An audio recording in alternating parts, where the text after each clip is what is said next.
Kinshasa pour Ouagadougou au Burkina Faso, les soldats français de l'opération anti-djihadiste Barkhane ont éliminé au Burkina Faso donc 40 djihadistes impliqués dans les récentes attaques dans le nord du Bénin voisin qui ont fait 9 morts, dont un ancien militaire français, a annoncé l'état-major dans un communiqué.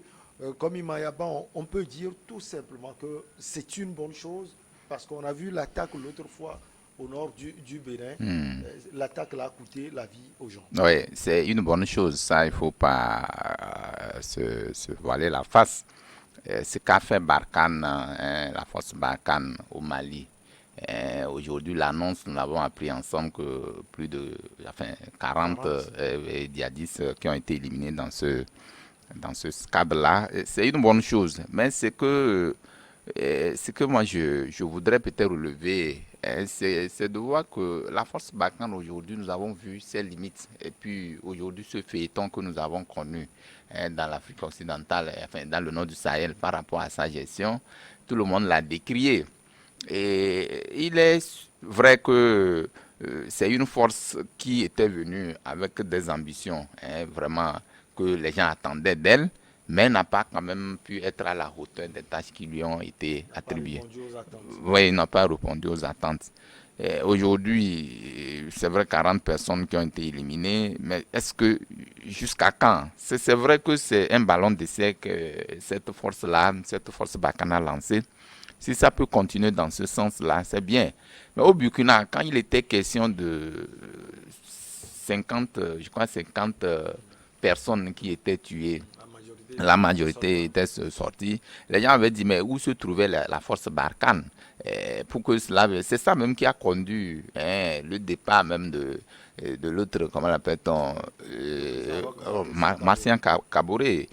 Vous savez, quand vous avez un accord avec un pays par rapport à la sécurisation, je crois qu'il est question qu'à chaque moment, qu'on fasse l'état des lieux. Aujourd'hui, cette annonce, elle est bien, mais reste toujours parce que est-ce que ce n'est pas encore, on n'est pas encore en train de chercher à se repositionner encore, puisque la guerre qui existe entre la France et le Sahel, nous le savons visiblement. Est-ce que ce n'est pas une façon de redorer le blason pour dire que, ah, comme ces 40 personnes qui sont dans le nord du Sahel, donc il faut encore repositionner cette force, alors que nous sommes en train de voir la bataille rangée qui existe entre ces pays-là où pratiquement aujourd'hui il y a un accord qui est signé au niveau du Mali pour parler du départ de cette force Barkhane.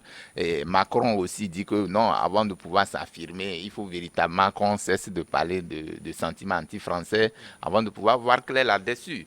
Mais je dis que ces déclarations, moi je dis à mon avis que c'est bien, mais c'est un langage que la France est en train de véhiculer par rapport à son positionnement au Pour niveau de... dire que nous sommes Oui, là, nous sommes nous là. faisons surtout notre Justement, boulot dans d'ailleurs notre même vous centre. m'avez posé la question, est-ce que ce n'est pas bien? Ce Ouais, qui est bien, ouais, il faut quand même, il faut les, enfin, il faut, on dit on ne change pas l'équipe qui gagne, ou bien? ouais. Alors, si Barkhane a pu quand même éliminer 40 personnes, c'est ça, Donc non? l'équipe gagne. Donc l'équipe On la gagne. garde. Alors qu'est-ce qu'il faut faire? Est-ce qu'il ne faut pas la garder? Donc moi je sais que la France a échoué sur tous les plans, mais cherche aussi d'autres moyens pour pouvoir se positionner. Ça c'est un langage diplomatique. Moi à mon avis c'est un langage diplomatique. Mais nous allons essayer de voir ce que ça va donner par rapport, puisque les gens sont vigilants. La France n'a plus de plumes en Afrique, surtout au Sahel, par rapport à son appel pour le maintien ou enfin pour la sécurisation dans le Sahel. Mais il faut reconnaître aussi que au-delà de tout, je le disais ici, sur ce plateau, que l'Afrique doit prendre son destin en main. On ne doit pas toujours penser que c'est l'extérieur qui viendrait peut-être nous donner ce souffle de Vous vie. voulez dire que Les forces armées béninoises, béninoises, togolaises, burkinabés et autres peuvent nous faire aussi le job. devons, on peut faire le job, on peut faire le job. Donc, c'est de mettre les moyens, les moyens à la disposition de ces forces-là pour pouvoir, puisque eux qui viennent pour parler de tuer, ils n'ont pas de force magique. C'est les moyens qu'on met à leur disposition, c'est avec ces moyens qu'ils utilisent pour peut-être combattre ces djihadistes. Le paradoxe, c'est que vous allez voir que ces djihadistes utilisent les moyens sophistiqués pour pouvoir combattre ces djihadistes-là. Ces djihadistes aussi ont des moyens sophistiqués. Donc, les rapports de force, il faut l'établir. Moi, je trouve que dans un périmètre comme le Bénin, à côté de nous, à nos portes, quand on a pu quand même parler du réseau djihadiste, ça veut dire que le Togo n'est pas quand même loin d'avoir ces genres d'attaques. Mais nous devons être prudents. Nous devons quand même avoir le lieu dans le rétroviseur pour voir, au-delà de tout, qu'est-ce qu'il faut faire pour ne pas arriver à ce genre de situation. Et même si ça advenait que ces djihadistes-là venaient, qu'est-ce qu'il faut faire pour parer au plus vite. Alors, Justin Anani, vous pensez aussi que c'est un message fort envoyé à un moment où nous sommes critiqués, nous faisons notre boulot et nous le faisons très bien. Bravo à la force Barkhane. On ne peut que les féliciter. C'est pas facile lorsque vous menez une guerre asymétrique contre des gens qui sont prêts à se donner la mort, qui sont prêts à faire du n'importe quoi. Là, vous avez du boulot.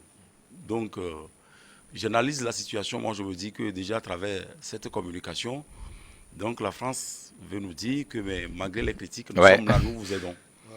Maintenant, qu'est-ce qu'il y a lieu de faire? Au-delà de ces annonces, et parce qu'on peut apprendre demain ou après-demain que voilà, les forces françaises ont réussi à mettre en déroute les djihadistes de l'autre côté également du Mali. Et on peut vous annoncer également au Niger, donc il y a eu également l'attaque contre les djihadistes au niveau des 3 frontières. Tout ça, c'est la communication. Maintenant, moi, je pense qu'il faut poser le vrai débat. Comment faire pour mettre fin définitivement à ces histoires d'attaques des terroristes au niveau du Sahel? Quand je dis le Sahel, je prends le Tchad, je prends le Niger, je prends le Nigeria, je prends le Mali, le Burkina Faso, parce que il peut arriver, la question qui est également sur le tapis aujourd'hui est de savoir pourquoi on n'arrive jamais à attaquer la Mauritanie. La Mauritanie est un pays frontalier au Mali. Pratiquement, c'est les 2 peuples également de l'autre côté-là. Pourquoi les djihadistes n'arrivent pas à s'attaquer au Sénégal? C'est également la question. Bien sûr qu'il y a le conflit casamaxais qui est là depuis des années, auquel on n'arrive pas à trouver de solution. Mais on peut estimer que si les revendications telles que c'est posé tout et tout, on peut estimer que ces gens-là peuvent aussi attaquer le Mali, tout comme ils attaquent le nord de la Côte d'Ivoire. C'est aussi facile, comme vous l'aviez dit, la Mauritanie est à côté du Mali. À côté, voilà. Donc, moi, je fais ces analyses-là pour essayer de comprendre en fait ce qui pousse les djihadistes à aller vers ces pratiques, cette violence inouïe qui ne dit pas son nom. Tantôt, peut-être, c'est d'attaquer les militaires au niveau du Bénin. La semaine dernière, on a connu, il y a eu 9 morts de blessés. C'était également qui sont encore à l'hôpital au jour d'aujourd'hui. Tantôt, c'est au Niger, on attaque toutes les familles, on brûle les bétails, et tout. Mais on se pose beaucoup de questions. Je l'avais dit dans une émission la fois dernière, parce qu'entre-temps, on avait connu la force Ecomog, qui a aidé le Libéria et la Sierra Leone dans les années 90 au cours de ces histoires. On parle plus de comiques. Voilà. Donc il faut penser, tout comme le confrère Valentin venait de le dire, il faut penser maintenant à mettre une structure solide en place. Que de laisser les États, les puissances se rentrer dedans, parce que ici, c'est mon ancienne colonie, j'ai le droit, la France dit... Conflit d'intérêts, quoi. Les intérêts sont en jeu. Mais forcément. Mais c'est avec ces histoires de djihadisme qu'on arrive à comprendre que le Mali n'est pas un petit pays. C'est un État également qui est riche. C'est un État qui est tellement riche. Vous prenez aujourd'hui la Guinée, c'est un État qui est riche. Comment est-ce que cet État-là peut se retrouver dans des situations où les populations souffrent et les dirigeants se permettent de piller la République? Donc, ceux-là qui sont là mécontents à un moment donné, ils peuvent se chercher à se rallier, à s'attacher à des groupes djihadistes. Et voilà, c'est ce que nous observons. Donc, et surtout, aussi que la solution, c'est une force sous-régionale. Oui, il faut une organisation, une force sous-régionale. Demander l'ONU également d'aider ces États-là.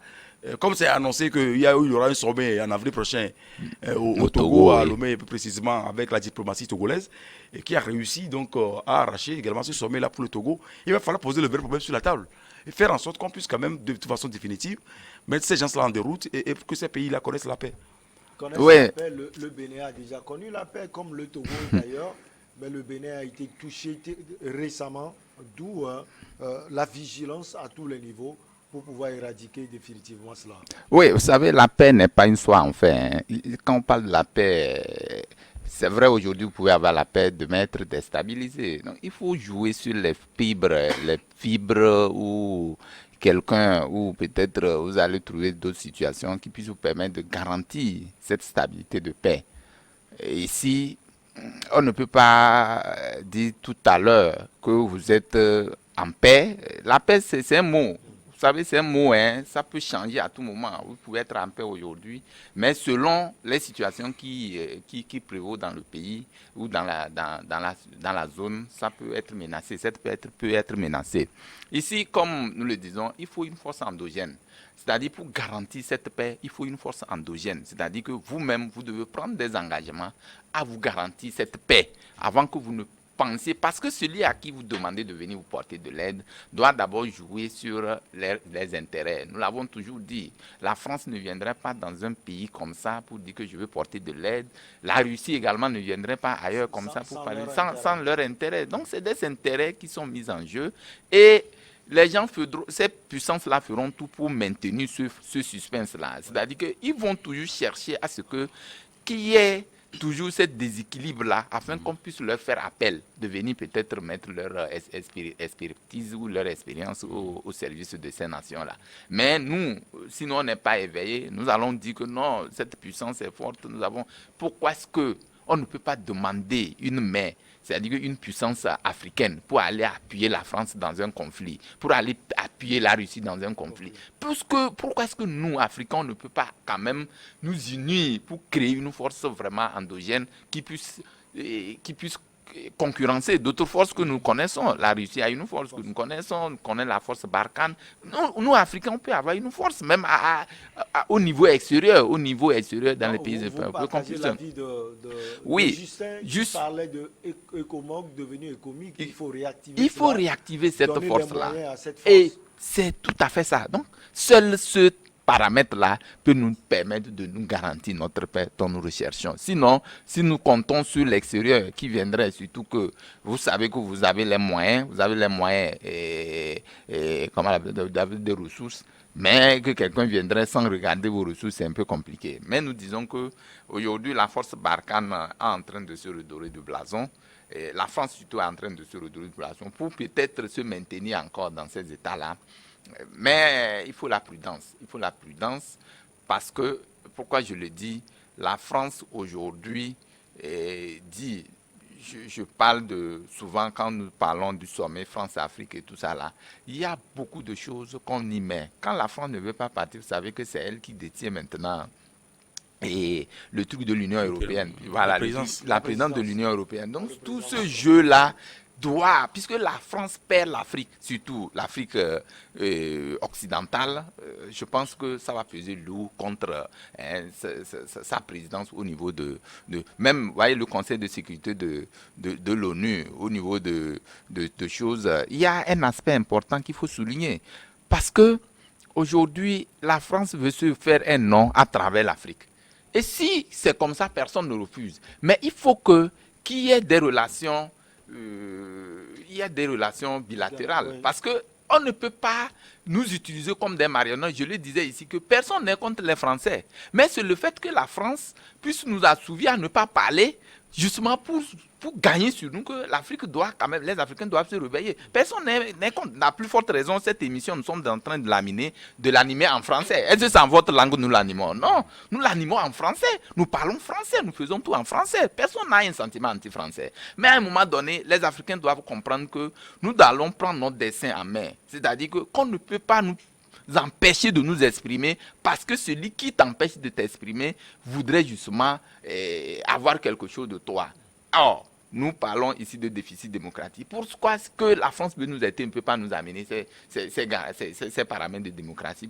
Ici, il y a cette question de droits de l'homme. Pourquoi est-ce que quand tu vois un Africain, il va en Europe? Parce que c'est là-bas qu'il y a la démocratie, il y a tout ce que... Voilà, les meilleures conditions. Pourquoi est-ce que nous, Africains, on ne peut pas nous créer ces conditions-là pour que nous puissions... Puisque du moment où nous avons... C'est à eux de créer ces conditions. Non, je dis, pourquoi est-ce que nous, Africains, on ne peut pas nous créer ces conditions pour que nous aussi, à un moment donné, qu'on dise que non, ailleurs, je peux faire ailleurs, ce que je peux faire ailleurs, je peux le faire, l'expérimenter chez moi. Donc, la question, le débat reste là. Mais ce n'est pas un débat d'un pays seul, mais c'est un débat, puisque moi j'avais pensé même que l'Union africaine allait réfléchir dans ce sens-là. Mais à un moment donné, vous savez, ces puissances-là, quand on dit quand tu es puissant, on va utiliser d'autres chefs d'État d'abord, même qui ont de l'influence sur ces organisations régionales et sous-régionales, et pour pouvoir mettre les bâtons dans les roues, pour que le projet n'accouche. Mais malheureusement, aujourd'hui, je crois qu'il y a une élite, une nouvelle élite qui se crée, qui est en train de pouvoir comprendre et voir les choses telles que ceux qui avaient fait l'expérience n'ont pas perçu. En tout cas, Justin Anani, par cette opération, Paris affiche son envie de lutter contre la propagation du djihadisme dans le Sahel. C'est le but, c'est le pourquoi d'ailleurs ils sont arrivés. Et tout est parti de l'assassinat ou de la guerre civile qu'il y a eu en Libye. Ouais. Vous n'êtes pas sans savoir que le fait que ce pays-là soit décapité, Kadhafi tué, assassiné, et que très rapidement on a connu ce que nous avons aujourd'hui comme actualité. Donc, et la France, comme venait de le dire le confrère Valentin, la France n'a pas d'existence sans l'Afrique.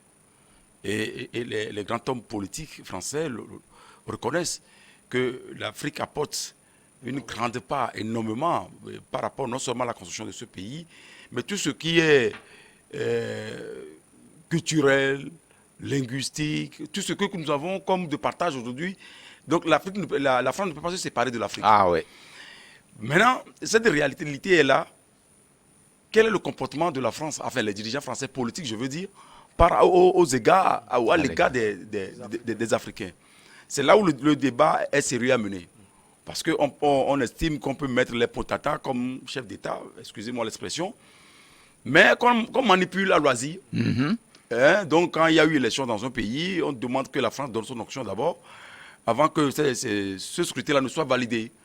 Et j'écoutais le Premier ministre malien la fois dernière, il disait que, entre-temps, ou bien en opposant malien, il disait qu'au temps de IBK, le second tour, aussitôt terminé, la France s'est pressée de féliciter le président IBK sans que la commission électorale nationale du pays donc, nous donne les résultats ou ne soit confirmé par même la Cour constitutionnelle ou le Conseil constitutionnel. Donc c'est autant d'anomalies qui ne se passent pas nulle part. Et là, ça peut se passer en France. La preuve en est qu'aucun chef d'État ne donne c'est pas son avis dans tout ce qui se passe dans les élections. On voit que lorsqu'il y a le scrutin présidentiel en France, ce sont les chefs d'État africains qui soutiennent la campagne électorale de l'autre côté. Donc, c'est autant d'anomalies. Maintenant que le monde évolue à une vitesse de croisière, on ne peut pas s'en passer. L'information est là aujourd'hui d'actualité. Ce qui se passe en France, à la minute ou à la seconde, vous l'avez ici. Donc, les consciences sont réveillées. C'est là où la France doit comprendre que ce qu'on faisait peut-être il y a 20 ans, il y a 30 ans, pour nous avoir aussi empêché ici au Togo, ça je le dis, j'ouvre la parenthèse, je la ferme très rapidement, pour nous avoir empêché de réussir la transition démocratique lorsque Maître Kofigo et sa primature ont été attaqués le 3 mai 1991, la France aussi, par rapport à l'accord qu'il y a, la France et le Togo pouvaient aussi intervenir dans ce débat-là et mettre fin à ce push, à ce coup d'État-là qui se faisait. Et ce coup d'État ou ce push-là a permis aujourd'hui à ce que la transition n'a pas réussi au Togo. Conséquence, nous le savons tous. Donc, c'est autant d'anomalies que la France a engagé, a mis dans plusieurs pays africains. Maintenant que les consciences sont éveillées, mais je pense que la France doit revoir sa politique d'une manière ou d'une autre à l'égard de ces pays-là et voir même les accords militaires. Qu'est-ce qu'on peut, on peut envoyer des instructeurs, mais qu'est-ce qu'on peut vous apporter aujourd'hui à ce que vos armées soient une armée digne de ce nom? On n'a pas besoin forcément de la France pour venir contrecarrer les djihadistes, les terroristes qui nous attaquent. Mais s'il faut attendre d'abord la force Barkhane ou je ne sais quoi avant de contrecarrer ou de mettre en déroute ces voyous, moi je pense que nous avons des problèmes. Donc il va falloir également qu'à travers ce sommet-là, il faut le dire parce que c'est un grand sommet. En avril. En avril qui est annoncé. Donc c'est un grand sommet. Il faut poser pratiquement tous les problèmes sur la table et les discuter sans tabou et faire en sorte qu'on puisse quand même trouver des solutions de façon définitive. Alors pour le Bénin même, c'est un ouf de soulagement parce que le Bénin est attaqué ces derniers temps et on l'a dit, la dernière attaque a fait 9 morts. Cette opération est un soulagement pour le Bénin. Oui, c'est un soulagement, mais il y a une autre interrogation qu'il faut se poser, enfin qu'il faut poser. Vous savez pourquoi le Bénin? C'est-à-dire que le confrère a posé un diagnostic, mais à mon avis, qui est clair. Parce que ces djihadistes ne viennent pas attaquer parce qu'il faut attaquer.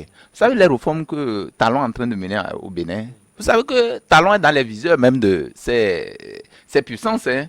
La Côte d'Ivoire aussi a été attaquée. Est-ce que le oui, non, attends, je viens. Non, vous savez, la Côte d'Ivoire, c'est un autre cas. Nous savons, quand on parle de la Côte d'Ivoire, on parle de Ouattara. Nous savons qui est Ouattara par rapport à la France. Nous savons. Aujourd'hui, ouvertement, tout le monde sait la position de Ouattara par rapport à tout ce qui se fait par rapport à la France. Non, nous disons que à un moment donné, quel chef d'État africain ne voudrait pas que ça, qu'il y ait de la paix, de la stabilité dans ce pays? Il n'y en a pas. Tous sont quand même unanimes là-dessus. Mais à un moment donné, quand il y a toujours la toile qui est tissée autour de cet aspect, bon, peut-être qu'on vient vous attaquer. Je vous dis que ces réseaux sont entretenus lugubrement par les puissances occidentales. Je vous dis, les djihadistes, ce n'est pas des gens que vous... Je vous dis, ces personnes aujourd'hui, si on vous dit... C'est pourquoi quand les gens parlent de faire un sommet pour mettre fin au djihadisme en Afrique, je suis loin peut-être de penser à ce concept-là comme ça. Mais bon, un sommet, il faut toujours... C'est assez puissant de décider. Oui, non, c'est eux-mêmes. Avant qu'ils ne décident, ce n'est pas du jour au lendemain. Pourquoi ils vont décider? Qu'est-ce qu'ils gagnent en décidant cela? C'est aussi ça la question. Mais le sujet là, on va le poser sur la table à Lomé en avril prochain. Vous allez voir que les gens vont venir, les chefs d'État vont se retrouver ici. Les mêmes causes vont produire les mêmes effets. Je ne vous apprends rien. On va finir le sommet, vous allez voir. Mais le Togo a l'honneur d'abriter ce sommet, c'est important.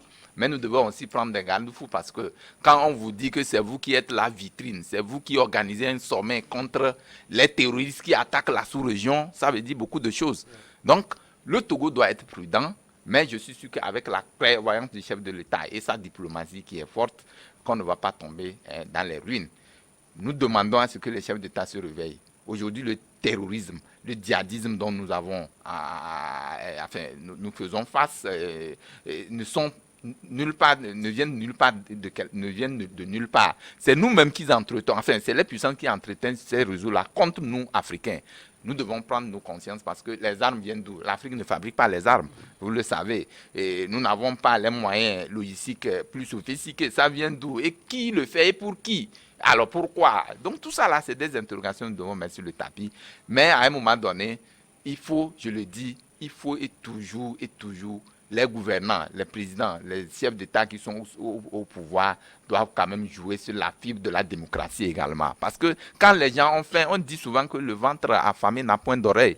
Quel que soit ce que vous êtes, la taille de votre personne, si vous avez faim, vous pouvez être manipulable. C'est lorsque la gestion est saine dans un pays et que quand même, quel que soit l'instigateur, quel que soit celui qui viendrait d'ailleurs pour vous comment l'appelle-t-on, pour vous marionner, voilà, pour vous marionner. Que la gestion du pays aussi est un facteur, c'est un facteur important à ne pas négliger.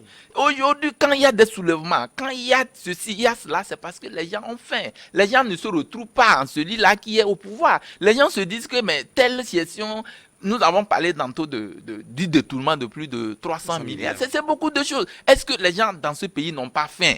Les gens ont faim. Tout ça là permet à ce qu'on puisse entretenir des réseaux pour déstabiliser, afin que celui qui est au pouvoir puisse quitter et changer. Donc, moi, je pense que les principes démocratiques, c'est les b.a.-ba. C'est-à-dire que c'est ce qui nous permet d'aujourd'hui de sortir de cette situation de terrorisme en Afrique.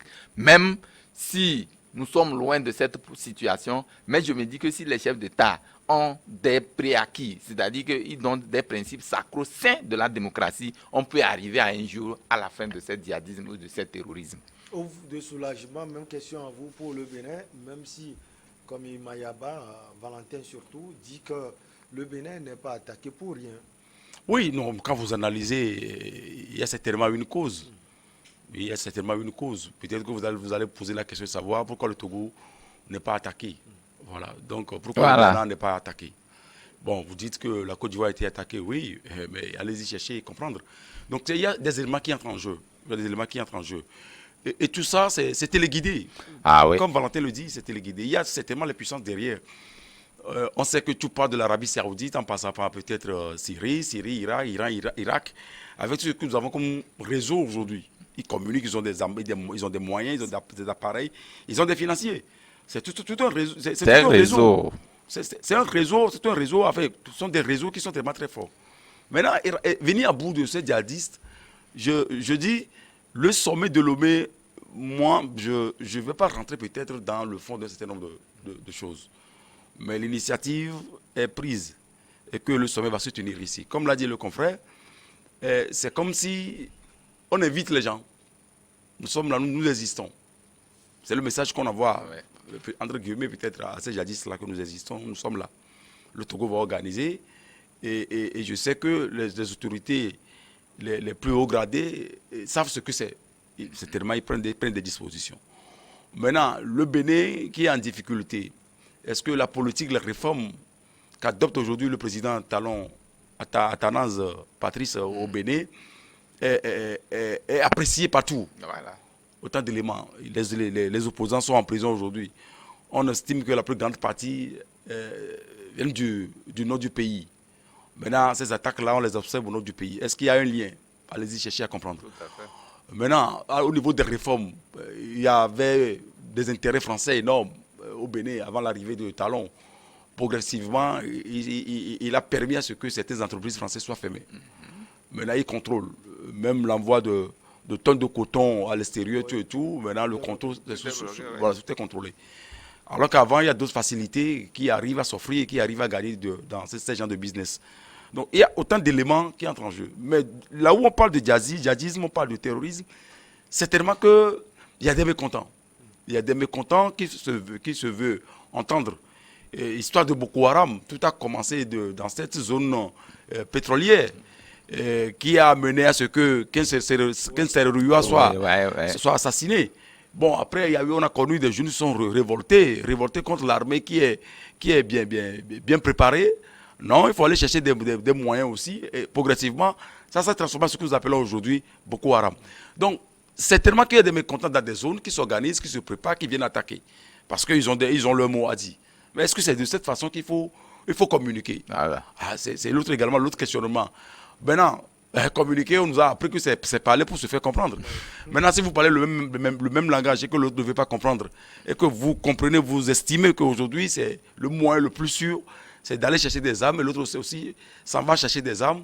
La conséquence, c'est ce que nous observons sur le terrain. Donc, il faut poser véritablement les problématiques sur la table et discuter, analyser, faire en sorte qu'on puisse quand même trouver des solutions. Mais quoi qu'on dise, tel que les choses évoluent, avec ce que nous avons comme information, je doute fort qu'on peut se lever du jour au lendemain et éradiquer définitivement le djihadisme et le terrorisme. Parce que chaque jour que je fais, il y a des mécontents qui sont nés, il y a des mécontents qui grandissent, il y a des mécontents qu'on rencontre un peu partout. Et lorsque ces gens-là arrivent à trouver des moyens, mais ils ne vont pas hésiter à venir à commettre le forfait. Allez, la pause pour le journal. Et on retrouve nos invités Justin Anani et Komi Valentin Mayaba.